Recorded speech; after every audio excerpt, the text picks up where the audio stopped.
మన శంకర్ వరప్రసాద్ గారు మీ అంచనాలకు తగ్గట్టుగానే సంక్రాంతికి రాబోతుంది. పండగకు వస్తున్నారు బాస్ ఈసారి. Thank you.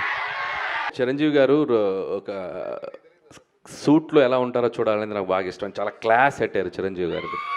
సో స్టెప్స్ మీద దిగుతున్న ఆ స్వాగ్ ఉంది చూసారు. సో ఈ సినిమాలో ఇది జస్ట్ శాంపిలే, ఇంకా చాలా లుక్స్ ఉన్నాయి ఆయనది.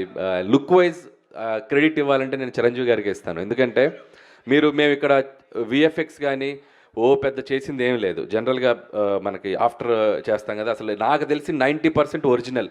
మీరు చిరంజీవి గారు చూసింది 90%, 95% original.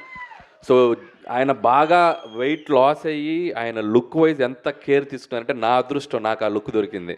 So credit goes to Chiranjeevi గారు. సో దానికోసం చాలా కష్టపడుతున్నారు ఆయన. మార్నింగ్ ఈవినింగ్ జిమ్ చేసి చాలా లుక్ని బాగా మెయింటైన్ చేస్తున్నారు. అందుకే అసలు నాకు తెలిసి 50, 45, 50+ లా కనపడుతున్నారు లుక్ చూసే.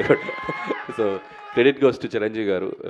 అనిల్ గారు, మీరు ఎప్పుడు ఘరానా మొగుడు ఇలాంటి చాలా సినిమాల్లో చిరంజీవి గారి క్యారెక్టర్స్ గురించి డిస్కస్ చేస్తూ ఉంటారు, చెప్తూ ఉంటారు. అలాంటి ఏదైనా క్యారెక్టరైజేషన్లో కానీ మేనరిజమ్స్ని కానీ సినిమాలో మళ్ళీ రిపీట్ చేయడం జరిగిందా? సో మేనరిజమ్స్ ఏవి అట్లా తెచ్చి పెట్టి చేద్దాం లేదు, కానీ అది ఇప్పుడు టూ ఎర్లీ చెప్తున్నాను కదా, అక్కడక్కడ ఇస్తాం. అలా వచ్చి వెళ్తండి అనమాట. వాళ్ళకి అర్థమైపోయింది అన్ని థియేటర్లోనే అని. అన్నీ అక్కడే.